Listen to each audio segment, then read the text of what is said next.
Hello friends, मैं Keshav sir फिर से एक बार नेटवर्क थ्योरी के साथ में आया हूँ प्लेटफॉर्म कोचिंग की ओर से। ठीक है। आज हम लोग डिस्कस करेंगे नेटवर्क थ्योरी का क्लास। ठीक है। इसमें 50 क्वेश्चन मैंने सिलेक्ट किया है, जो अकॉर्डिंग टू एसएससी जीई के लिए आपका थोड़ा सा हो सकता है आपको कुछ बेनिफिट मिले इस सब से। ठीक है। फिर भी मैं कोशिश किया हूँ कि जो भी क्वेश्चन है वो लगभग में एसएससी जेई में आ सकते हैं। ठीक है। तो हम लोग स्टार्टिंग करते हैं क्वेश्चन नंबर 1 से। नेटवर्क थ्योरी देखिए, ये थोड़ा सा काफी इंपॉर्टेंट है, इसलिए स्टार्टिंग में करता हूँ पूरा सिंपल क्वेश्चन से, फिर धीरे धीरे हम लोग हार्ड क्वेश्चन की ओर जाएंगे। ठीक है। आते हैं first question. Question number first क्या है? क्वेश्चन नंबर फर्स्ट है Kirchhoff's current law is applicable. तो केसीएल आपका अप्लीकेबल है किस पर? जंक्शन, दूसरा है क्लोज लूप, तीसरा है इलेक्ट्रिक सर्किट, तीसरा लास्ट है इलेक्ट्रॉनिक सर्किट। ठीक है। तो किरचॉफ्स करंट लॉ हमारा अप्लीकेबल होता है जहां भी जंक्शन बनता हो। ठीक है। अब जंक्शन में हमारा क्या बोला जाता है कि अगर हमारा दो ब्रांच मिलता हो, दो ब्रांच कहाँ मिलता हो? ये जैसे ये दो रेजिस्टेंस मिला तो इसको बोलते हैं नोड। तो नोड हमेशा दो ब्रांच के मिलने से बनता है। ठीक है। लेकिन अगर जंक्शन बोला जाए तो जंक्शन के लिए कितना चाहिए आपका ब्रांच? तीन। अगर तीन ब्रांच मिलता है तो ये बोलते हैं हम जंक्शन। यही है आपका जंक्शन। तो junction is also a node, but all the junction is not all the junction is also node, but all the node is not a junction। ठीक है। तो केसीएल हम अप्लाई करेंगे जहां पर जंक्शन बनता हो। ठीक है। तो आंसर इज ए। ठीक है। दूसरा कलर ले ले आपका। ठीक है। जंक्शन, ये आपका हो गया answer is A, junction in a network where the KCL is applicable. ठीक है। क्वेश्चन नंबर 2 आते हैं नेक्स्ट। दूसरा क्या है? Kirchhoff's voltage law is related to. Kirchhoff's voltage law है तो इसमें यहां से केवीएल में हम क्या करते हैं, जो भी लिखते हैं वो लिखते हैं अकॉर्डिंग टू वोल्टेज के इक्वेशन के फॉर्म में। ठीक है। तो यहां से देखते हैं जंक्शन करंट। तो इसमें हमारा क्या है कि पहला जंक्शन करंट के लिए केवीएल अप्लाई है? नहीं। बैटरी ईएमएफ ठीक है। आईआर ड्रॉप ठीक है। बोथ बी एंड सी ये भी ठीक है। और नन ऑफ द अबव। तो इसमें ये और ये दोनों को कंबाइन कौन कर रहा है? बोथ बी एंड सी। यानी केवीएल हमारा अप्लीकेबल हो रहा है किसके लिए? आईआर ड्रॉप होता है, यानी आईआर क्या? आईआर भी तो एक वोल्टेज हो गया। फिर आपका बैटरी ईएमएफ भी एक वोल्टेज है, तो हमारा बोथ बी एंड सी। ठीक है। सिंपल क्वेश्चन था, इसमें ज्यादा कुछ नहीं। अब है superposition theorem can applied on. Superposition theorem हम अप्लाई करते हैं कहां पर? जहां पर लीनियर सर्किट होता हो। ठीक है। तो हम इसमें पहले देख लेते हैं लीनियर वाला टर्म कहां पर होता है। रेजिस्टिव एलिमेंट, इसमें पेसिव एलिमेंट। देखिए रेजिस्टिव एलिमेंट पेसिव एलिमेंट एक ही तरह का है। नन लीनियर एलिमेंट नहीं, नन लीनियर नहीं होगा। नन लीनियर पर हम सुपरपोजिशन अप्लाई नहीं कर सकते हैं। फिर है लीनियर बायलैटरल। देखिए लीनियर नेटवर्क का मतलब हो गया कि ऐसा नेटवर्क जिसका रजिस्टर इंडक्टर सब जो भी है, यानी वो एलिमेंट वोल्टेज या करंट के चेंज करने से नहीं चेंज होता हो। ठीक है। That is the linear type का। और बायलैटरल का मतलब होता है क्या कि मतलब एक तरह से बाय का मतलब होता है डबल। ठीक है। तो यानी टू साइड, टू टर्मिनल एक तरह से। तो एक ये हमारा किसके लिए अप्लीकेबल होगा? लीनियर, लीनियर सर्किट के लिए हमारा सुपरपोजिशन थ्योरम अप्लाई करते हैं। ठीक है। तो ये सिंपल सा क्वेश्चन सब है। आते हैं नेक्स्ट। नेक्स्ट क्या दिया है? Thevenin's resistance RTH is found. Thevenin, Thevenin's के थ्योरम में हमको फाइंड करना पड़ता था वीटीएच और आरटीएच। तो आरटीएच फाइंड करने के लिए हम क्या करते हैं कि आरटीएच फाइंड का रूल क्या है? All the voltage source should be removed by short circuit and current source by the open circuit. ठीक है। अगर सर्किट में हमको जिस दो टर्मिनल के बीच अक्रॉस निकालना है आरटीएस, तो जितने भी वोल्टेज सोर्स होंगे वो शॉर्ट हो जाएंगे और जो भी करंट सोर्स होंगे वो क्या हो जाएंगे? ओपन। ठीक है। तो यहां से हमारा क्या बोला है कि आरटीएच हमारा फाउंड होगा कैसे? By removing voltage source along with their internal resistance. ठीक है, ये सही है। By short circuiting the ever given two terminals, no, गलत है। हम ये शॉर्ट नहीं करेंगे। Between any two open terminal, ठीक है, कहीं भी कोई भी between any two open terminal, no. Between same open terminal as for ETH, no. यानी इसमें हमारा क्या करेंगे, जब भी आरटीएच फाइंड करेंगे उस केस में हम क्या करेंगे, वोल्टेज सोर्स, उसको वोल्टेज सोर्स क्या करना है, रिमूव करना है, bye removing voltage source along with their internal resistance. तो वोल्टेज सोर्स को हटा देना है लेकिन उसका इंटरनल रेजिस्टेंस वहां पर आएगा, ठीक है। तो एक वोल्टेज सोर्स को रिमूव करके अगर यहाँ पर करंट सोर्स रहता तो ओपन कर देते करंट सोर्स को, लेकिन वोल्टेज सोर्स हटेगा तो वो शॉर्ट होता, और अगर उसका इंटरनल रेजिस्टेंस है तो वो वहां पर प्रेजेंट होगा, ठीक है। तो आंसर क्या बोला जाएगा, bye removing voltage source along with their internal, ठीक है। कोई वोल्टेज सोर्स करंट सोर्स नहीं होता है आरटीएच के फाइंड करने में, ठीक है। अब है an ideal voltage source should है, एक आइडियल वोल्टेज सोर्स करने का मतलब क्या होता है कि ये होता है एक आइडियल वोल्टेज सोर्स, यानी ये है एक एक्चुअल वोल्टेज सोर्स जिसका ये होता है इंटरनल रेजिस्टेंस, इसके साथ में लगा रहता है क्या, लोड, ये होता है लोड, ठीक है।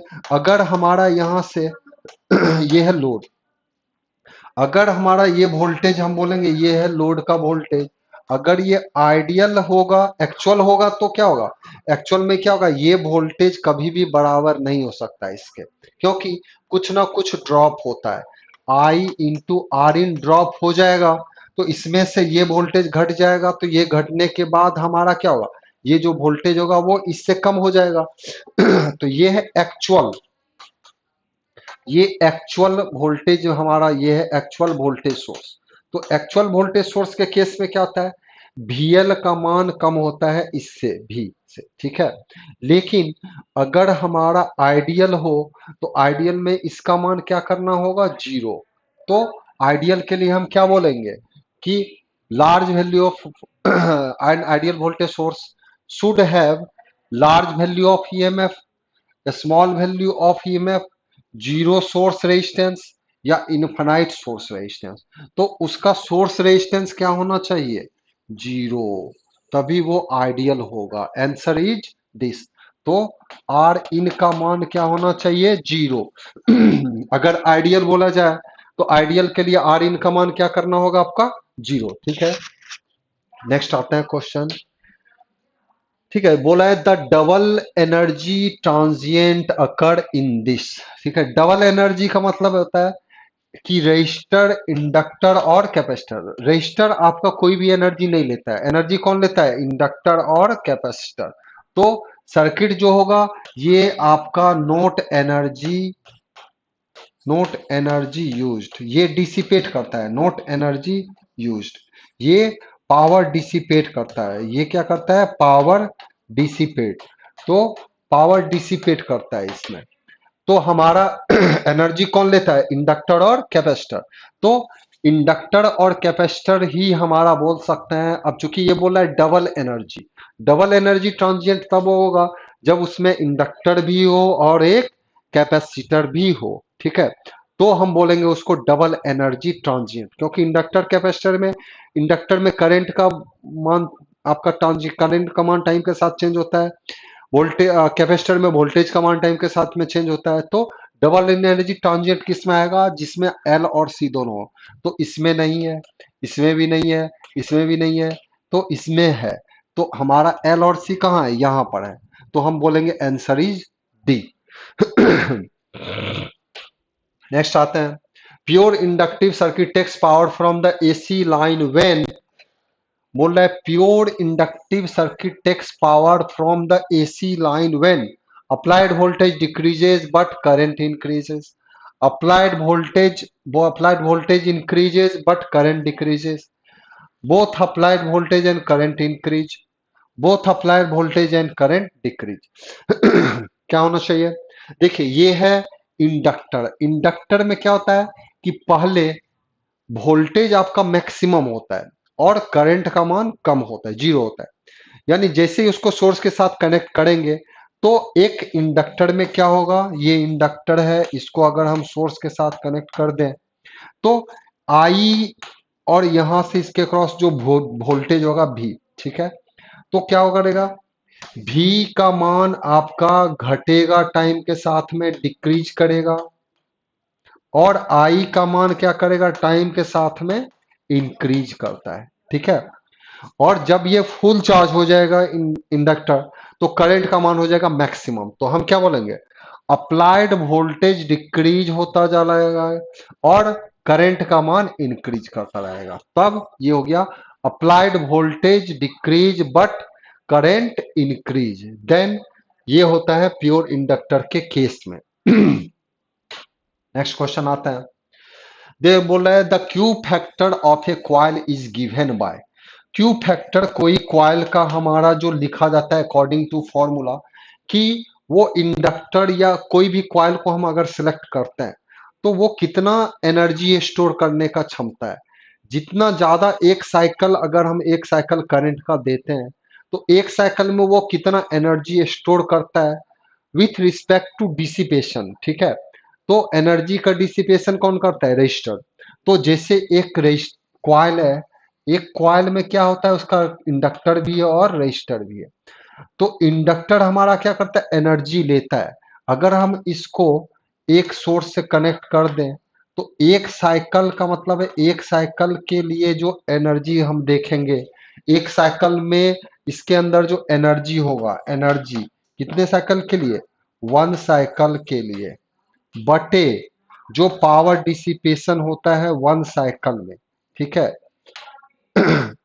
ये होता है इसका ratio, that is known as the quality factor. तो क्वालिटी फैक्टर का कोई यूनिट एक तरह से नहीं है।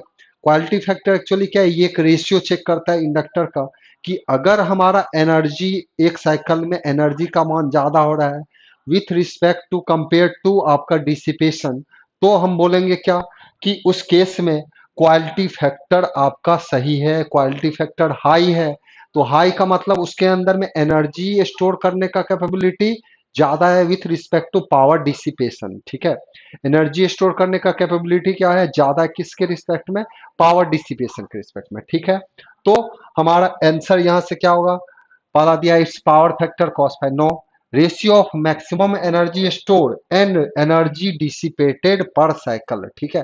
Answer is B. Energy dissipated कौन करेगा, इस कॉइल का रेजिस्टर एक तरह से करता है। एनर्जी स्टोर कौन करता है, इस कॉइल का इंडक्टर करता है। दोनों का रेशियो एक तरह से समझिए ये है, एनर्जी आपका ये हो गया स्टोर और ये है पावर डिसिपेट एक तरह से कर रहा है। तो ये एक यूनिटलेस फंक्शन होता है, यूनिटलेस। तो इसका फंक्शन आंसर क्या होगा, ratio of this into this. ठीक है। नेक्स्ट आता है, क्वेश्चन दिया है, application of Norton's theorem to a circuit yields. ठीक है। हम कोई भी नॉर्टन्स थ्योरम हम अप्लाई करते हैं कोई सर्किट पर तो क्या होता है, तो उसको हम क्या बोलेंगे, कि आपका मान लीजिए एक टू पोर्ट नेटवर्क है, ये नेटवर्क है, इसमें नेटवर्क ये है, इसके क्रॉस अगर ये हमारा लोड होता है, ये हमारा क्या है, लोड ए और ये बी, इसको अगर हम नॉर्टन्स थ्योरम में अप्लाई करें तो इसमें नॉर्टन्स के अनुसार से क्या बोला जाता है, ये पूरा पार्ट को, इस पूरा पार्ट को आप किससे रिप्लेस करिए, एक Norton current with parallel resistance, Norton resistance इसको बोलते हैं। फिर जो लोड हम हटाए थे वो लोड आप लगा दीजिए आर एल, किसके क्रॉस, ए बी के क्रॉस हटाए थे तो ए बी के क्रॉस लगाइए। तो नॉर्टन के अनुसार से कोई भी नेटवर्क को, कोई भी सर्किट को रिप्लेस कर सकते हैं, कैसे, by using A current source with parallel resistance. फिर जो आपका लोड हटाया है वो लगा दीजिए यहाँ पर, दैट इज द, ये बोला जाता है, यही है Norton equivalent circuit, Norton equivalent circuit. तो इसमें देखिए यहाँ पर क्या दिया है, पहला दिया है equivalent current source and impedance in series, नहीं, इसके साथ में क्या है, ये पैरेलल में है। दूसरा दिया है equivalent current source and impedance in parallel, yes, ठीक है। और तीसरा तो इक्विवेलेंट इम्पिडेंस, दूसरा equivalent, no, answer is equivalent current source and impedance in parallel. Impedance resistor है तो हम एसी में क्या लेंगे, इम्पिडेंस ले लेंगे। तो current source with parallel with impedance या रेजिस्टेंस, आंसर इज बी। ठीक है। नेक्स्ट क्वेश्चन, दिया है the thickness of insulation provided on the conductor depends on, ये कंडक्टर है, कंडक्टर पर अगर हमारा थिकनेस लगाते हैं तो ये थिकनेस किसके ऊपर डिपेंड करेगा, तो करंट, ये थिकनेस आपका ये कंडक्टर है, ठीक है, ये कंडक्टर है, तो इसका थिकनेस, ये जो पार्ट है थिकनेस यानी इंसुलेशन, इंसुलेशन डिपेंड करता है किसके ऊपर, इसके ऊपर वोल्टेज कैपेबिलिटी कैसा है, ये आपका लो वोल्टेज कैरी कर रहा है या हाई वोल्टेज कैरी कर रहा है। अगर हमको ज्यादा करंट चाहिए तो हम थिक वायर यूज करते हैं, ठीक है, जिसका क्रॉस सेक्शन एरिया बड़ा होता है। लेकिन अगर हमको हाई वोल्टेज सबके लिए देखना होता है तो हाई वोल्टेज के लिए इंसुलेशन देखना पड़ता है, इंसुलेशन का लेयर हमको देखना पड़ेगा। अगर हम हाई इंसुलेशन करेंगे तो इसका मतलब है क्या कि इस केस में अगर हाई इंसुलेशन करते हैं तो इसका मतलब है कि हाई वोल्टेज हमारा वो कैरी कर सकता है, ठीक है।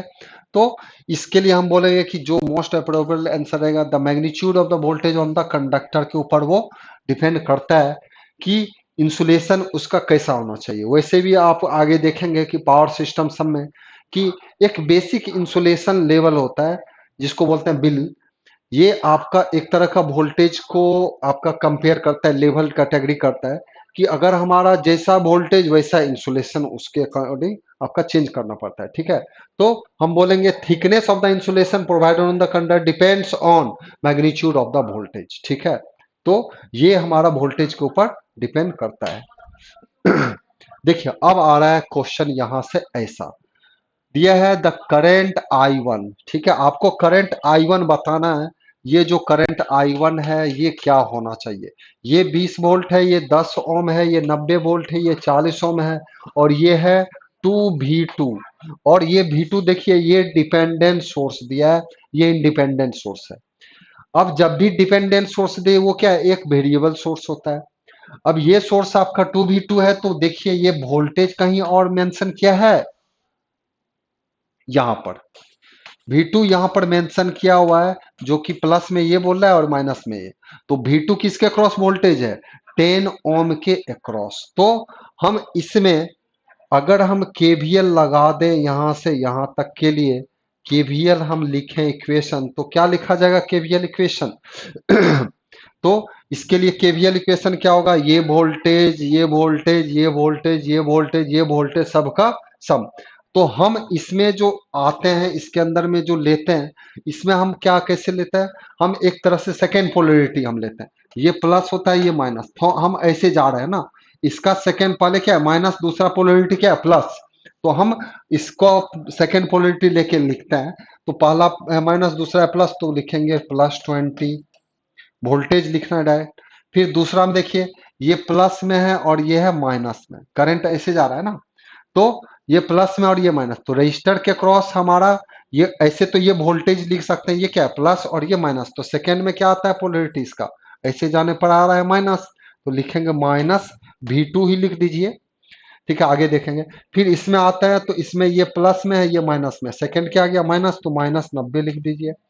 फिर इसमें भी ये करंट इधर से आ रहा है तो ये प्लस में आता है करंट और ये माइनस में, करंट फ्लो होता है हाई से लो पोटेंशियल की ओर, तो ये प्लस और ये माइनस, तो इसके अंदर में वोल्टेज क्या लिखा जाएगा, करंट कितना आ रहा है I1, तो I1 इंटू 40 यानी -40 I1 हो गया, करंट इंटू IR ये होता है वोल्टेज ड्रॉप, और ये भी एक वोल्टेज सोर्स है, तो वोल्टेज सोर्स का सेकेंड पोलरिटी क्या आएगा, इसके अंदर में ऐसे आएंगे ना, प्लस और ये माइनस, तो ये आएगा -2V2 बराबर हो गया sum equal to 0। algebraic sum of the voltage in a closed loop is equal to 0, that is known as the case KVL, ठीक है। तो हम सेकेंड पोलरिटी लेके इसका सेकेंड पोलरिटी प्लस, इसका सेकेंड पोलरिटी माइनस, फिर ऐसे जा रहे हैं ना, इसका सेकेंड पोलरिटी माइनस, इसका भी सेकेंड पोलरिटी माइनस, इसका भी सेकेंड पोलरिटी माइनस लिख दिए। अब देखिए 20 प्लस है 90 माइनस में है, तो ये कितना हो गया -70, और हमारा ये आ गया कितना, ये -2V और ये हो गया -3, मतलब 2V2 और V2 हो गया -3V2, तो हम लिखेंगे क्या, ये आ गया -70 और आ गया -3V2 -40। अब देखिए I1 इक्वल टू जीरो। ठीक है, ये आ गया। अब हमारा क्या निकालना है, हमको तो फाइंड करना है I1 ना। तो V2 को आप यहां से लिख सकते हैं, V2 को क्या लिख सकते हैं, देखिए इसके अक्रॉस में हमारा वोल्टेज ड्रॉप लिखे हैं, तो इसके अक्रॉस हमारा ये वोल्टेज लिखेंगे, तो ये समझिए ये रेजिस्टेंस है 10 ओम। ठीक है, करंट इसमें कौन सा दिया रहा है, I1, ये प्लस और ये माइनस। इसके क्रॉस अगर हम केवीएल लेते तो ऐसे जाने पर लिखते सेकेंड पोलरिटी क्या रहा है, माइनस, तो लिखते -I1 गुना 10 बराबर। अब आपका इसके ये प्लस है और ये माइनस है, वोल्टेज कितना मेंशन किया है इसमें, V2, इसके क्रॉस कितना है V2। तो इसके क्रॉस ऐसे जाने पर भी तो ये प्लस और ये माइनस, सेकेंड पोलरिटी केवीएल में क्या लिखते हैं इसका, -V2। तो माइनस माइनस खत्म, I1, तो V2 का मान कितना रख दीजिए, 10I1, 10I1, यानी आपका आ गया कितना, ये 10I1 बराबर लिखेंगे कितना, V2। आपका डिपेंडेंट सोर्स जब भी दे, इसका मतलब है कि आपका वो जो सोर्स दिया है V2, उस V2 को आपको रिप्लेस करना पड़ेगा उसके सर्किट में किसी के पार्ट से। तो उस V2 को आप रिप्लेस करेंगे यहां से, तो इसमें V2, आपका ये V2 है, V2 के जगह पर कितना रखना है, 10I1। तो हम लिख देंगे -70 -3 गुना 10I1 -40I1 बराबर 0। तो देखिए अब ये हो गया 40 और ये हो गया 30, 40 30 70, ये माइनस में है, उधर चला जाएगा तो ये क्या आ जाएगा, प्लस में। तो ये आ गया -70 बराबर 70I1। तो I1 का मान कितना आ गया, -1।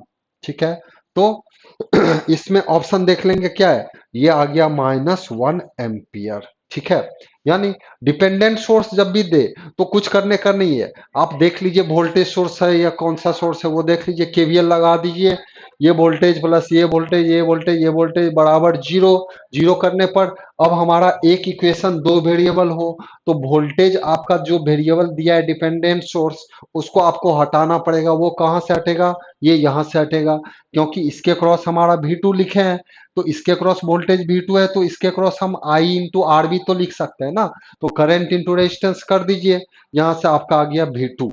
तो इसके अकॉर्डिंग हम सॉल्व रख देंगे, यहाँ से 40 30 70, 70 बराबर 70, I1 का मान हो गया -1। मजा आया, बिल्कुल आया होगा, क्योंकि इस पर एक क्वेश्चन इस तरह से रखेगा ही, डिपेंडेंट सोर्स जब भी दे एक क्वेश्चन ऐसे घुमा देगा। और अगर डिपेंडेंट सोर्स रहता है तो वहां पर थोड़ा सा प्रॉब्लम आपको आ सकता है। ठीक है, तो हम आते हैं अब नेक्स्ट क्वेश्चन के ऊपर। आता है the Thevenin voltage VTH across RL। ठीक है, बोल रहा है कि थेवेनिन वोल्टेज बताना है VTH अक्रॉस RL के क्रॉस। ये समझिए कि यहीं पर आपका एक लोड कनेक्टेड है RL। ठीक है, ये कनेक्टेड है RL। ठीक है, तो जिसके क्रॉस VTH जिस इसके क्रॉस पूछा है आपका थेवेनिन लगाने के लिए, तो RL को रिमूव कर दीजिए, इसके क्रॉस का वोल्टेज क्या माना जाएगा, VTH। ये इसी के क्रॉस का वोल्टेज क्या हो जाता है, VTH। तो रूल क्या है, जिसके क्रॉस बोला जाता है थेवेनिन, आपका वोल्टेज जिस लोड के क्रॉस करंट बताना है उस लोड को पहले हटा दीजिए अकॉर्डिंग टू थेवेनिन। लोड को हटा के वो सर्किट हो गया ओपन। अब आपको अगर VTH निकालना है तो उसके बाद KCL KVL अप्लाई करिए, और अगर RTH निकालना होगा तो जो भी वोल्टेज सोर्स है वो शॉर्ट, करंट सोर्स होगा तो ओपन। लेकिन इंडिपेंडेंट सोर्स हो तभी, डिपेंडेंट सोर्स को हम नहीं हटाते हैं उस सब केस में। तो इस केस में हमको फाइंड करना है क्या, VTH। देखिए अब ये पार्ट तो हो गया क्या, ये ओपन, ये पार्ट हो गया ओपन, इसमें करंट तो कोई मान नहीं जाएगा, करंट का मान क्या होगा, जीरो। तो यहां से क्या देख रहे हैं कि जो भी करंट जाएगा वो ऐसा आ जाएगा ऐसे। तो ये दोनों किस में हो रहा है, सीरीज में। अब सीरीज में अगर ये दोनों हो तो इसमें हम क्या पढ़े थे, सीरीज में वोल्टेज का डिवीजन होता है। तो जो वोल्टेज आप अप्लाई कर रहे हैं, कितना है वोल्टेज यहाँ पर, 40 वोल्ट। ये है 4 ओम। ठीक है, और ये है 6 ओम, ये दोनों सीरीज में है। तो हमको इसके क्रॉस का जो वोल्टेज होगा वही वोल्टेज तो आपका आ जाएगा ना VTH, यानी यही आपका वोल्टेज कौन सा बोला जाएगा, VTH। क्योंकि इसमें तो कोई करंट जा नहीं रहा है, इसमें वोल्टेज ड्रॉप क्या होगा, जीरो। तो जो वोल्टेज यहाँ है वही बोला जाएगा इसके क्रॉस। तो ये वोल्टेज हमारा कितना आ जाएगा, ये 40 है, ये 4 है, ये 6 है। तो इसमें हम वोल्टेज डिवीजन अगर लगा दें, वोल्टेज डिवीजन क्या होता था सीरीज के लिए, अगर हमको ये दोनों सीरीज में हो, इसके क्रॉस वोल्टेज निकालना है तो इसका रेजिस्टेंस ले लेंगे बटे दोनों सीरीज का टोटल सम क्या आएगा, ये दोनों का सम आ जाएगा कितना 10 गुना वोल्टेज, टोटल सप्लाई वोल्टेज कितना है 40, तो कट गया ये, आ गया कितना 24 वोल्ट। आंसर देख लेंगे 24 वोल्ट है, बिल्कुल है, आंसर इज दिस। तो आप इसको ऐसे भी कर सकते हैं या केसीएल भी इस नोड पर लगा देते, इनकमिंग करंट बराबर आउटगोइंग करंट, वहां से सॉल्व कर लेते, सिंपल सा क्वेश्चन है ये। इसमें भी थोड़ा सा मजा जरूर आया हो गया। ठीक है, अब आते हैं नेक्स्ट क्वेश्चन, क्या दिया है, the value of R in will be, ठीक है, आर इन विल बी, पहले जो दिया है उसको पहले हम लिख लें, ये है 20 मिली एम्पियर, ये भी 20 मिली एम्पियर, ठीक है, ये है 2 मिली एम्पियर, और ये है आपका आर टी, आर इन, ठीक है, आर इन ये दिया है, और ये हो गया आर एल कितना दिया है 1 किलो ओम, ठीक है, और ये हो गया 18 मिली एम्पियर। तो अब इसमें बोल क्या रहा है कि वैल्यू ऑफ आर इन का मान बताइए क्या होगा। देखिए अब इसमें देख लीजिए कि इस पार्ट में हमको अगर इसका मान चाहिए तो इस रेजिस्टेंस के क्रॉस का हमको क्या चाहिए वोल्टेज, ठीक है, अब वोल्टेज अगर पता करना है तो टोटल करंट तो 20 आ रहा है, जिसमें से 2 इधर चला गया 18 इधर चला गया, तो पहले इसके क्रॉस हमको वोल्टेज पता कर लेना है, रेजिस्टेंस तो दिया है, सॉरी करंट दिया है, तो आपको करंट पता है, वोल्टेज पता रहने से वी बाई आर से हमारा निकाल सकते हैं, वी बाई आई से, तो इसके क्रॉस हम पहले वोल्टेज पता कर लेंगे, वही वोल्टेज इसके क्रॉस भी अप्लाई हो जाएगा क्योंकि दोनों पैरेलल है। तो हम इसमें देखेंगे इसके क्रॉस का वोल्टेज तो इसके क्रॉस का वोल्टेज क्या होगा, ये भी बराबर लिखेंगे आई इंटू आर, तो 1 × 10⁻³ गुना 18 गुना 10⁻³ ये से ये खत्म हो गया 18 वोल्ट, ठीक है, तो इसके क्रॉस वोल्टेज कितना हो रहा है आपका 18 वोल्ट, ये क्लियर हो गया यहां से ऐसा, ठीक है।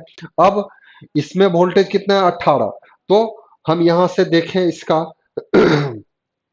ये आ गया 18 वोल्ट, तो इसमें करंट कितना जा रहा है 2 एम्पियर, तो 2 एम्पियर करंट इसमें अगर जा रहा है तो इसके क्रॉस का रेजिस्टेंस हम क्या लिखेंगे आर इन बराबर 18/2, लेकिन मिली में है तो -3, ये कर देना है, कट जाएगा 2×9 = 18, ये ऊपर चला गया तो आ गया 9 × 10⁻³ यानी 9 किलो ओम आंसर है, 9 किलो ओम में। तो R in the value of resistance will be this, तो इसका आंसर होना चाहिए था किलो ओम में, किलो ओम छूट गया कोई नहीं, आप ये कर लीजिएगा, ये है 9 किलो ओम, आंसर इज क्या है ये, ठीक है, ये नहीं होगा ये नहीं होगा, आंसर क्या आ रहा है 9 किलो ओम, तो आंसर कौन सा हो गया 9 kilo ohm, answer is C, ठीक है। सिंपल सा क्वेश्चन है, पहले वोल्टेज निकाल लीजिए फिर वी बाय आई कर दीजिए क्योंकि करंट तो दिया ही है, तो आप इस सर्किट को देखने के बाद घबराना नहीं है, सिंपल सा बनाना है, बहुत अच्छे। ओके नेक्स्ट आते हैं, using mesh analysis the current through 6 ओम, ठीक है, ये 2 ओम दिया है, ये है 6 ओम, ठीक है, ये है 4 ओम और ये है 18 वोल्ट, ये है, ठीक है, और ये है 16 वोल्ट, 16 वोल्ट, ठीक है। तो इसमें देखिए ये 16 वोल्ट हो गया इसके अंदर, तो अब इसमें बोला जा रहा है कि मेश करंट थ्रू 6 ओम, इसमें करंट कितना जा रहा है वो बताना है, लेकिन मेश एनालिसिस में मतलब है केवीएल लगाइए, दो लूप ले लीजिए, एक कर दीजिए I1 एक कर दीजिए I2, तो इस लूप में हमारा अगर हम इक्वेशन लिखते हैं तो ये क्या होगा, देखिए ये प्लस है और ये माइनस, क्या बताए थे ऐसे हम जा रहे हैं ऐसे जाएंगे तो सेकेंड पोलरिटी लेंगे, तो लिखेंगे पहला के लिए क्या लिखेंगे 16, अब माइनस में होगा क्योंकि सेकेंड में आ रहा है, फिर दूसरा हम लिखेंगे क्या ये प्लस और ये माइनस, करंट इसमें जा रहा है I1, लिखेंगे -2I1, ठीक है, फिर इसमें जो आते हैं इसमें दोनों में कॉमन है आपका ये रेजिस्टेंस, तो I1 आ रहा है ऐसा और I2 जा रहा है ऐसा, तो दोनों का डिफरेंस लिखा जाता है। ठीक है, तो दोनों का डिफरेंस हम कितना ले लेंगे इसमें, ये लिखेंगे -6, क्योंकि रेजिस्टेंस के रेजिस्टेंस के क्रॉस वोल्टेज ड्रॉप हमेशा माइनस में लिखते हैं।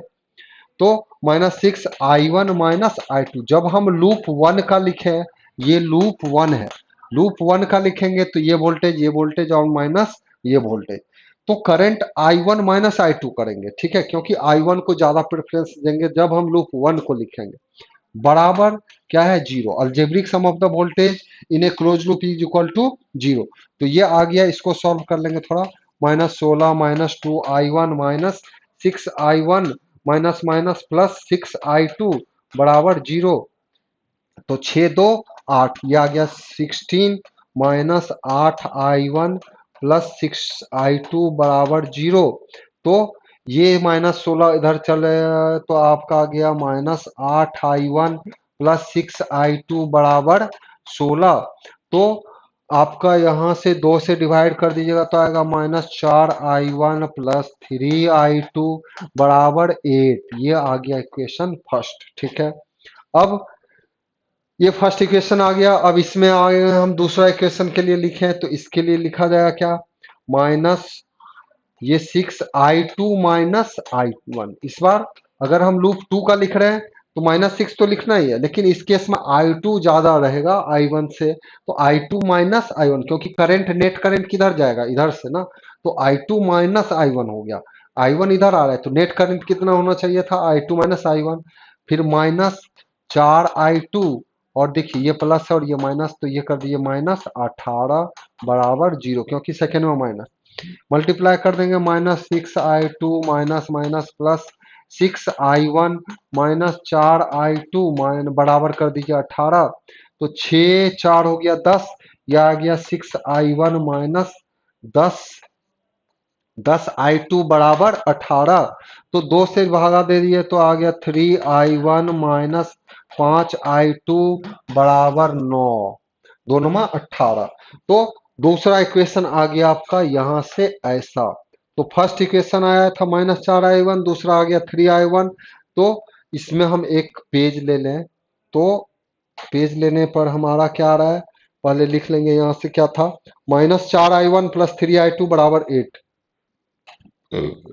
-4I1 +3I2 बराबर 8। ठीक है, पहला है। दूसरा इक्वेशन क्या है, 3I1 -5I2, 3I1 -5I2 बराबर 9। ठीक है, 3I1 -5I2 बराबर 3I1 -5I2 बराबर 9। ठीक है, तो अब इस दोनों को सॉल्व कर लीजिए। इसको 3 से मल्टीप्लाई कर दीजिए, इसको 4 से कर दीजिए और जोड़ दीजिए। तो जोड़ने पर ये क्या होगा, कट गया, 3 3 9, 5 चौके 20। तो हमारा क्या हो गया 9 और ये 20, तो हमारा क्या बचेगा -11I2 बराबर, ये हो गया 8 ये 24 और 9 चौके 36। तो 24, 8 ये 24 और 9 चौके 36, तो ये आ गया हमारा 24/36, यानी हो गया जीरो। 3 2 5 1 6, 60। ठीक है, फर्स्ट हमारा क्या था, 4 -4I1 +3I2 ठीक है, +3I2 बराबर 8। ठीक है, 8 ही है ना, यस 8, ओके। तो अब हमारा यहाँ से 3 से इसमें मल्टीप्लाई कर दिए, 3 3 9 हो गए, 5 चौके 20 हो गए, तो 20 में से 9 हो गए चले गए, तो हमारा हो गया इतना। तो ये हो गया 24 और हो गया 36, 36 और 24 हो गया कितना, 60। तो I2 का मान हमारा कितना आ रहा है, 60/11 माइनस में। अब किसी एक इक्वेशन में रख दीजिए, तो हमारा रखने पर कितना आ रहा है, यह आपका आ गया 3I1 -5 गुना माइनस माइनस हो गया 60/11 बराबर 9। तो 3I1 बराबर ये हो गया, उधर चला जाएगा तो 9 माइनस 300/11, तो 11 नमा 99 माइनस 200, 300/11। तो यह आ जाएगा कितना, 201/11 83 I1, तो I1 का मान कितना आ रहा है, -201/33। I1 आ रहा है इतना, I2 आ रहा है इतना, ठीक है। हमको बोलना था किसमें, कि 6 ओम में कितना करंट होना चाहिए था। तो 6 ओम में अगर करंट हम ऐसे दिखा रहे हैं तो वो कितना होगा, I1 - I2, ठीक है। तो इसका अगर हम I1 - I2 मान निकालें तो I1 - I2 करंट जो होगा वो कितना होगा, I1 का मान आ रहा है -201/33 माइनस, और इसका मान आ रहा है -60/20, तो माइनस माइनस प्लस हो जाएगा 60/11। लघुत्तम एलसीएम ले लेंगे तो 33 इसमें कर देंगे तो 60 180 इसमें 20 चले जाएंगे तो बचेगा कितना, -21/33। तो 3 से कट जाएगा, 3 × 7 = 21, 11/20, यानी हमारा आंसर यहां से क्या होना चाहिए, यूजिंग मेश एनालिसिस दिस, तो इसका आंसर यहां से आपका आ रहा है, ठीक है।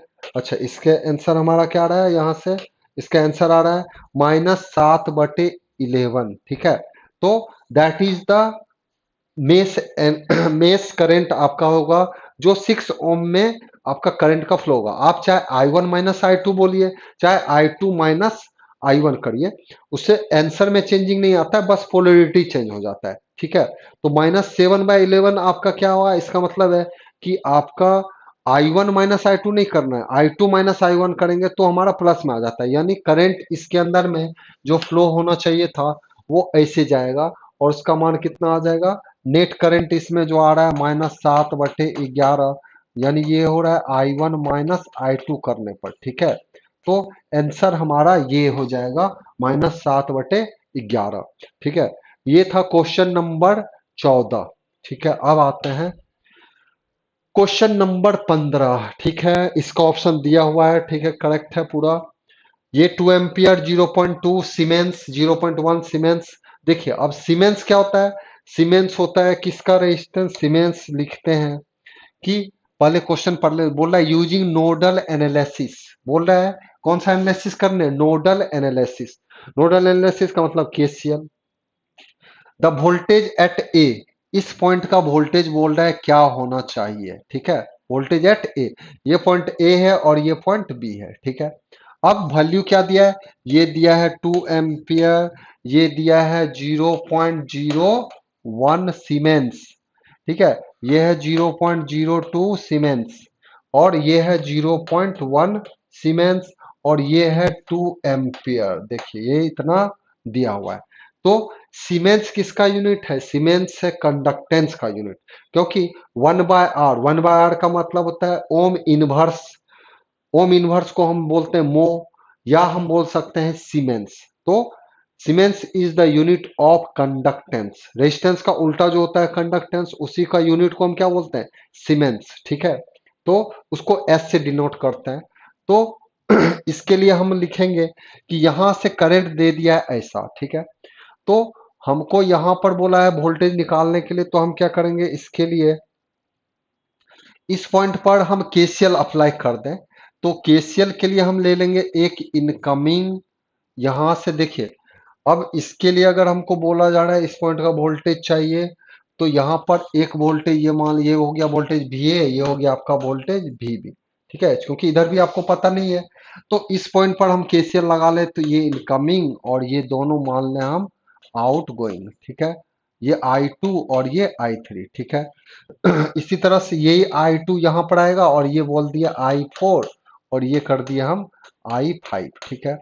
अब इस पर इक्वेशन लिखे, पहला इस जंक्शन पर लिखें, तो इनकमिंग कौन सा है, I1, और ये दोनों कौन सा हो गया, आउटगोइंग। लिखेंगे I1 बराबर I2 प्लस I3। I1 कितना आ रहा है, देखिए 2 एम्पियर, तो डायरेक्ट 2 लेना है। डायरेक्शन इसका, चूंकि इसका डायरेक्शन नीचे है, आपका डायरेक्शन इधर है, अपोजिट डायरेक्शन है, तो क्या लेना पड़ेगा, माइनस, ठीक है। अब इसके क्रॉस का वोल्टेज हमको पता नहीं है, तो वी ए मान लिए। अब V/R करते जब रेजिस्टेंस होता, लेकिन यहाँ पर क्या है, सीमेंस, ठीक है। तो इस पॉइंट का वोल्टेज तो 0 है, क्योंकि ये ग्राउंड है। तो हमारा करंट इधर जा रहा है, तो हम लिखेंगे I2, चूंकि इधर आ रहा है तो I2 को पहले लिख लीजिए, I2 इधर जा रहा है तो लिखेंगे क्या, ये पोटेंशियल माइनस ये पोटेंशियल बट गुने ये, इसको गुना में कर देंगे क्योंकि दोनों का पोटेंशियल डिफरेंस जो होता है इनटू बटे आर करेंगे जब रेजिस्टेंस होगा, लेकिन ये क्या कंडक्टेंस, तो ये मल्टीप्लाई हो जाएगा, तो ये क्या होगा V A minus V B गुना 0.01 गुना 0.01 प्लस, अब दूसरा क्या है, ये हो गया ये भी ए माइनस 0/0 गुना, ये भी गुना में आ जाएगा, तो ये किस में गुना होगा, भी ए माइनस 0 गुना 0.02, ये हो गया यहां से ऐसा। ठीक है, तो ये इक्वेशन से हमारा पहला इक्वेशन से क्या क्या आ जाएगा देख लीजिए, भी ए आपका ये मल्टीप्लाई करने पर हमारा ये 0.01 और ये यहाँ पर से इसको हटा दीजिए, ये आएगा 100, इसको भी हटा दीजिए, ये आएगा 100, 100 इधर आ जाएगा तो ये आ गया कितना -200। तो इसको अगर हम एक पेज लेना ले लें तो हमारा ये क्या हो जाएगा, ये आ जाएगा -200 बराबर, पहला पार्ट से क्या आया था, पहला पार्ट से आया था V A minus V B into 1 और वी बी इंटू 2। ठीक है, तो V A minus V B into 1 plus भी टू भी ए। ठीक है, तो इसमें हमारा क्या आ गया, ये आ गया हमारा 3 VA माइनस वी बी बराबर -200, ये आ गया फर्स्ट इक्वेशन। ठीक है, इक्वेशन फर्स्ट। अब सेकेंड इक्वेशन देखिए, सेकेंड इक्वेशन में ये करंट हमारा यही जा रहा है यहाँ से ऐसा, I2 ये बराबर लिखा जाएगा ये प्लस ये, तो ये इनकमिंग और ये दोनों आउटगोइंग ले लीजिए क्योंकि दोनों का डायरेक्शन आउट ऑफ जा रहा है, तो इसमें इनकमिंग करंट को तो फिर से वही लिखेंगे V A minus V B गुना इतना, इसमें वोल्टेज को क्या लिखेंगे जी वी बी माइनस 0 गुना इतना, और ये करंट तो 2 दिया ही है, तो हमारा यहां से लिखा जाएगा कितना, इसके लिए लिखे हम इक्वेशन तो ये हो गया V A minus V B गुना 0.01 बराबर, ये हो गया हमारा वी बी माइनस 0 गुना गुना कितना होगा 0.1 फिर प्लस 2, चूंकि वो भी आउटगोइंग है इसलिए उसका डायरेक्शन में डायरेक्ट करंट ले लेंगे +2।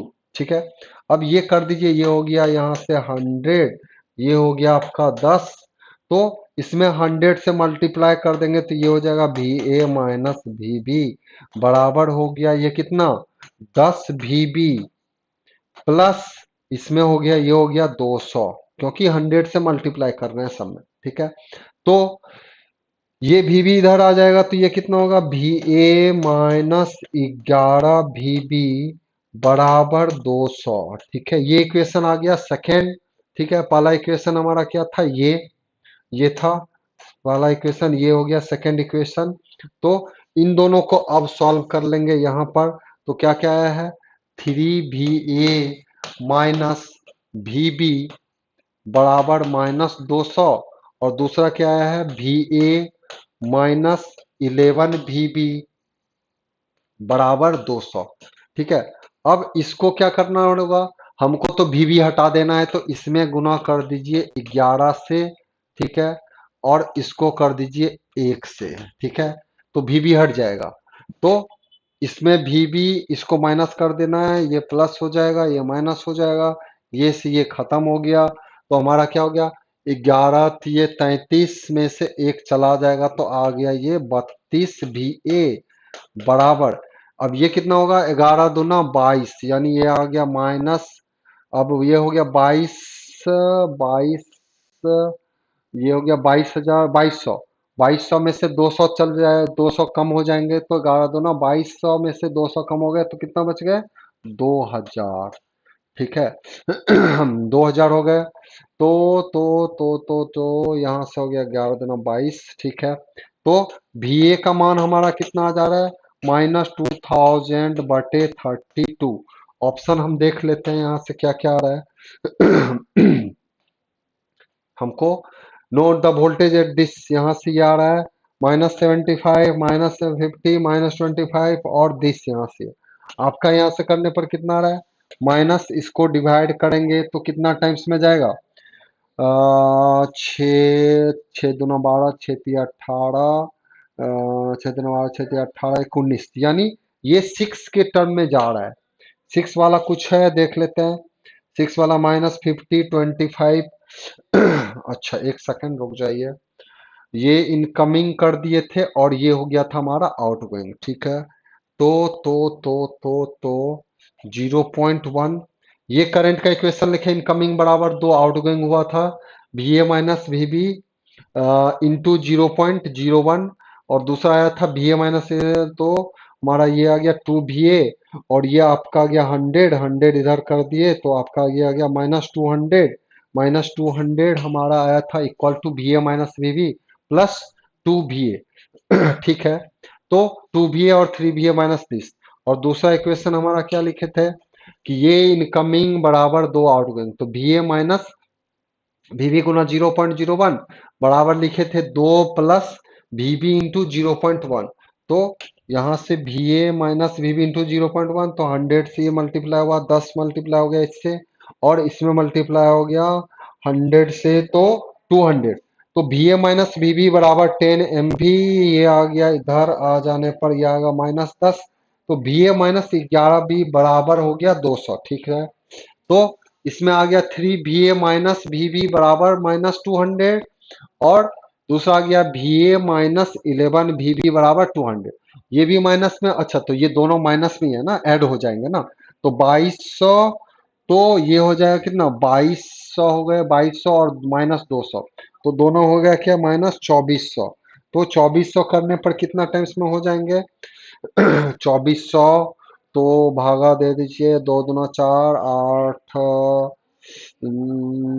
240 है ना, 240, तो ये दे कितना टाइम्स में हो जाएंगे, 32, तो 32 भागा 240, तो 2400, तो 6 × 18, 6 × 18, 6, फिर 7 दूना 14, 7 × 21, 7 दूना 14, 8 दूना 16, 8 × 24, नहीं तो 7 टाइम्स में, 7 दूना 14 के 4 हाथ में, 1 × 7 = 21, 1 × 22, ये आ गया इतना, ये हो गया 10 में से 4 गया 6, 4 में से 2 गया 2, 0, अब 8, अब ये कट जाएगा देखिए तो 75 वाला, तो 5, 5 दूना 10, 5 ये एक होगा एक, तो ये 75, यानी इसका आंसर क्या हो जाएगा, यहाँ से आंसर है 75 माइनस में, तो -75 वोल्ट, यानी इसमें बस करना था क्या, इस पॉइंट पर केसीएल लगाए लिख दिए इक्वेशन, फिर इस पॉइंट पर केसीएल लगाए लिख दिए इक्वेशन, दोनों को सॉल्व करके हमारा VA का निकालना था, तो VB को कैंसिल कर दीजिए, VB को कैंसिल करने पर कितना आ रहा है, -75 वोल्ट, ठीक है। आते हैं नेक्स्ट क्वेश्चन। क्वेश्चन नंबर 19 क्या है, using Thevenin theorem across terminal X Y, X Y कहाँ है, ये है एक्स और ये है वाई, बोल रहा है कि इसमें आपका यहां से VTH RTH निकालना है। देखिए जब भी ऐसा क्वेश्चन दे तो हम VTH नहीं निकालेंगे, हम क्या निकालेंगे, RTH, RTH निकालेंगे, क्यों, क्योंकि वो सिंपल है। RTH के लिए रूल क्या है कि जिसके क्रॉस आपका बोला गया है कि आप VTH RTH निकालिए, वहां पर वोल्टेज सोर्स को रिप्लेस कर देना है, किससे, शॉर्ट करंट सोर्स को रिप्लेस कर देना है ओपन सर्किट। तो इसमें इसके क्रॉस बोला गया है, तो इसमें वोल्टेज सोर्स तो है नहीं, ये क्या है, सिर्फ करंट सोर्स, तो करंट सोर्स को किससे बोला जा रहा है रिप्लेस करने के लिए, ये आपका रिप्लेस हो जाएगा किससे, बाय ओपन सर्किट। तो ये समझिए ये पार्ट ओपन हो गया, तो इस पार्ट ये ओपन हो गया, तो इसका काम खत्म। तो ये इसमें कोई करंट नहीं जा रहा है, यानी ये पार्ट हटा दीजिए, यहां से ये हट जाएगा, तो सर्किट में अब क्या क्या बचा, ये देखिए, अब जो करंट हमको देखना है वो यहां से देखना है, करंट इधर से आएगा तो एक इस पार्ट में चला जाएगा, एक इस पार्ट में चला जाएगा, तो हमको जिस टर्मिनल के बीच में बोला जा रहा है जिधर से, तो यहां से करंट आएगा, एक्स से वाई से निकलेगा, और करंट कहां से निकलेगा, यहां से, तो इस पार्ट से आया तो एक पार्ट करंट चला जाएगा इसमें, एक चला जाएगा इसमें, तो इधर जो करंट जाएगा वो ऐसे होके ऐसे आ जाता है, यानी ये तीनों में करंट क्या होता है, एक, तो तीनों क्या है, सीरीज में है, तो 6 4 10 10 20, अब ये जो आया है 20, ये 20 इस 20 के साथ में क्या आएगा, पैरेलल, तो सर्किट में हमारा ये 20 है और इधर जो 4 6 और ये 20, ये है 10 10। तो ये 4 6 और ये 10 और ये कितना है 20। तो 6 4 10 और 10 कितना हो गया 20। 20 20 का पैरेलल ये पैरेलल में आ जाएगा, तो 20 20 का पैरेलल कितना होगा 10। आंसर देखिए 10 वाला सिर्फ एक ही जगह है, वो कहाँ है यहाँ। आंसर यही हो जाएगा। हमको VTH निकालने का जरूरत नहीं है, सिर्फ हम क्या निकालेंगे RTH। RTH निकाल लेंगे क्योंकि RTH देख लेंगे अलग अलग है ना। हाँ ठीक है, तो RTH निकालना, RTH निकाल लिया, ऑब्जेक्टिव सॉल्यूशन हो गया। अब VTH भी निकाल सकते हैं, कोई दिक्कत नहीं है, लेकिन हम RTH निकालेंगे ऑब्जेक्टिव पॉइंट ऑफ व्यू से। ठीक है, आता है नेक्स्ट क्वेश्चन। बोल रहा है find the Norton equivalent current source value across X Y terminal. तो नॉर्टन इक्विवेलेंट करंट क्या होगा सर्किट का। तो ये सर्किट दिया है, ये है हमारा 30 वोल्ट, ये है हमारा 20 ओम, ये है हमारा 10 ओम और ये है हमारा 18 वोल्ट। तो इसके क्रॉस हमारा बोला जा रहा है एक्स वाई के क्रॉस आपका नॉर्टन इक्विवेलेंट करंट निकालिए। ठीक है, तो अब इसमें नॉर्टन इक्विवेलेंट करंट निकालने के लिए क्या बोला गया था कि जिस टर्मिनल के क्रॉस बोला जाए नॉर्टन इक्विवेलेंट करंट निकालिए, उस दो टर्मिनल को पहले क्या करिए शॉर्ट कर दीजिए। क्योंकि नॉर्टन आपका थ्योरम जो है वो है शॉर्ट सर्किट एनालिसिस, यानी जिसके क्रॉस बोला जाता है उस पूरा टर्मिनल को शॉर्ट कर दीजिए। ठीक है, शॉर्ट करके इसमें जो करंट होगा that is known as the Norton current. ठीक है, तो इस पॉइंट पर हमारा क्या लगा देंगे, अब यहां से हमको ये चाहिए, अब इसको लगाने के लिए हमारा ये चाहिए क्योंकि ये तो शॉर्ट है। अब ये शॉर्ट है तो इसका पोटेंशियल कितना है 0। ठीक है, अब देखिए, अब हमारा यहां से इसका पोटेंशियल 0 है, इसका मतलब ये यहां तक का पोटेंशियल कितना है 0। तो अब इस पर हम केसीएल लगाए, ये इनकमिंग करंट, ये भी इनकमिंग बोल दें और ये बोल दें आउटगोइंग। तो I1 I2 बराबर क्या होगा IN का। तो हम यहां से सिंपल में इसी में लिख लें I1 प्लस I2 बराबर क्या लिखेंगे IN। अब I1 देखिए क्या है, I1 हमारा क्या है ये है ना, तो इसके लिए क्या लिखा जाएगा, ये वोल्टेज कितना है 30, ये कितना है 0। तो 30 माइनस, क्योंकि ये प्लस से जुड़ा हुआ है तो प्लस 30, तो प्लस 30 वोल्ट यहाँ रहेगा। तो 30 माइनस 0/20, तो ये आएगा 30 माइनस 0/20 प्लस I2 कितना होगा, I2 ये पॉइंट है 18 वोल्ट प्लस 18, 18 माइनस 0/10, तो 18 माइनस 0/10 कर दीजिए बराबर क्या होगा IN। ठीक है, अब 30 माइनस 0/20, 18 माइनस 0/10, तो IN का मान यहाँ से 30/20 हमारा कितना आ जाएगा, 30/20 का मान होगा 1.5, 18/10 का मान हो गया 1.8। तो IN हमारा जो आएगा वो कितना आएगा 3/2 का मतलब हो गया 1.5 बाय 1.8, तो आ गया 3.3। Answer is this. ठीक है, तो आपका इस केस में हमारा नॉर्टन इक्विवेलेंट रेजिस्टेंस भी निकाल सकते थे, क्योंकि ये निकालते तो ये क्या करते, ये वोल्टेज सोर्स शॉर्ट, ये वोल्टेज सोर्स शॉर्ट, उससे भी हम सॉल्यूशन कर देते तो ये दोनों क्या आता है पैरेलल। ठीक है, अगर इसका रेजिस्टेंस निकालना होता तो रेजिस्टेंस हमारा हो जाता कितना, ये होता ऐसा, ये शॉर्ट हो जाता, ये हो जाता, ये शॉर्ट हो जाता, तो ये कितना हुआ था, ये था 20, ये था 10, ये 20 और ये 10, तो ये एक्स वाई के क्रॉस है। तो आर एक्स वाई जो होता नॉर्टन, ये होता 20 गुना 10, क्योंकि पैरेलल में होता, ये भी एक्स से जुड़ा है, ये भी एक्स से, दूसरा पॉइंट वाई से जुड़ा है और दूसरा भी वाई। तो 20 प्लस 10 हो गया, यहाँ से ये हो गया 200/30, 200/30 यानी ये आएगा 6.67। आंसर इससे भी आप निकाल सकते थे, that is known as the Norton equivalent resistance. ठीक है, तो ये था क्वेश्चन नंबर। आते हैं अब नेक्स्ट क्वेश्चन की ओर। क्वेश्चन नंबर 18 क्या है, superposition theorem can be applied only, किसके लिए अप्लाइड होगा, नहीं रेजिस्टिव ना ही पैसिव नॉन लीनियर के लिए, सिर्फ लीनियर सर्किट के लिए ही हम आपका अप्लाई करते हैं सुपरपोजिशन थ्योरम। शायद ये क्वेश्चन यहाँ से इस तरह से है। अब आते हैं next, the concept on which superposition theorem is based, reciprocity, duality, non linear और लीनियरिटी। ठीक है, सुपरपोजिशन थ्योरम हम तभी अप्लाई करते हैं जब सर्किट क्या हो, लीनियर। लीनियर सर्किट तब वो बोला जाता है जिसमें आपका चाहे वोल्टेज चेंज हो रहा हो चाहे वो करंट चेंज हो रहा हो, लेकिन आर एल सी का मान चेंज नहीं होता है, रजिस्टर, इंडक्टर, कैपेसिटर या सर्किट का एलिमेंट में चेंजिंग ना हो।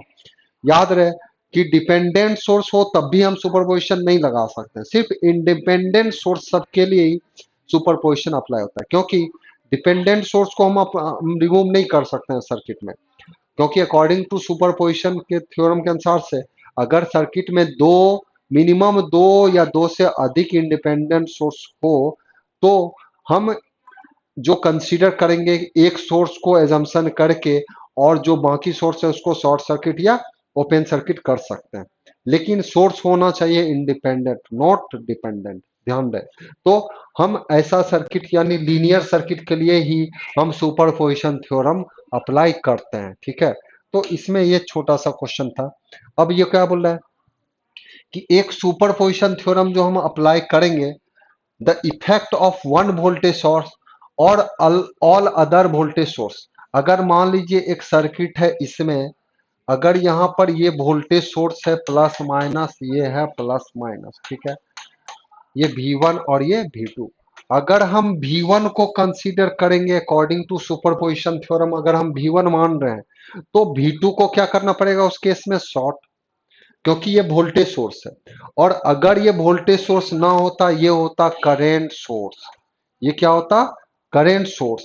तो करेंट सोर्स होता तब इसको हम क्या करते, ओपन कर देते। ठीक है, इसको हम तब क्या कर देते, ओपन कर देते इस तरह से, ये हो गया ओपन। ठीक है, तो इसमें हमारा याद रखना होगा कि अगर वोल्टेज सोर्स बोला जाता, अगर दूसरा अगर दो या दो से अधिक वोल्टेज सोर्स है, तो अगर हम एक वोल्टेज सोर्स को, अगर हम इस वोल्टेज सोर्स को कंसीडर करेंगे तो दूसरा वोल्टेज सोर्स को क्या करना पड़ेगा, शॉर्ट करना पड़ेगा। ठीक है, लेकिन वोल्टेज सोर्स होगा दूसरा तब, लेकिन अगर यहां पर करंट सोर्स होता तो हम क्या करते, ओपन कर देते, ये ओपन हो जाता यहां पर। समझ गए? तो ये था क्वेश्चन नंबर 20, जो कि बहुत ही इंपॉर्टेंट था आपका नेटवर्क थ्योरम के लिए, कि ये सब केसीएल केवीएल के बेस्ड, सर्किट बेस्ड क्वेश्चन है। ठीक है, इसको आपको इस तरह से सॉल्यूशन करना है। तो आज के लिए मैं केशव सर इतना तक ही रखूंगा, और इसमें आपको जो भी प्रॉब्लम आती है आप कमेंट्स बॉक्स में आप लिख सकते हैं। ठीक है, मैं सॉल्यूशन आपका जो भी हो सकता है मैं करूंगा। ठीक है, आज के लिए इतना ही रखना चाहता हूं। आगे आपका कल मैं फिर से मुलाकात करूंगा, इसी के क्वेश्चन, नेक्स्ट क्वेश्चन पढ़ाऊंगा, क्वेश्चन नंबर 21 से स्टार्ट करूंगा, क्योंकि इसमें अभी और भी सारे क्वेश्चन हैं जो कि काफी इंपॉर्टेंट हैं, और एसएससी जेई पर्पस के लिए काफी ही आपका बेस्ट क्वेश्चन मैंने थोड़ा सा अपने हद तक जो भी है, ज्यादा हार्ड भी नहीं और ज्यादा इजी भी नहीं, इसलिए मीडियम टाइप का क्वेश्चन ही रखा हूं ताकि आपको बनाने में भी इजी हो। ठीक है, तो मिलते हैं कल फिर से आप लोगों के साथ नेटवर्क क्वेश्चन, नेटवर्क थ्योरी का क्वेश्चन लेकर। तो क्वेश्चन नंबर 21 से मैं स्टार्ट करूंगा कल से। ठीक है, ओके, आज के लिए इतना ही, शुभ रात्रि, मैं केशव सर, अब कल से फिर से मुलाकात होगी आपका।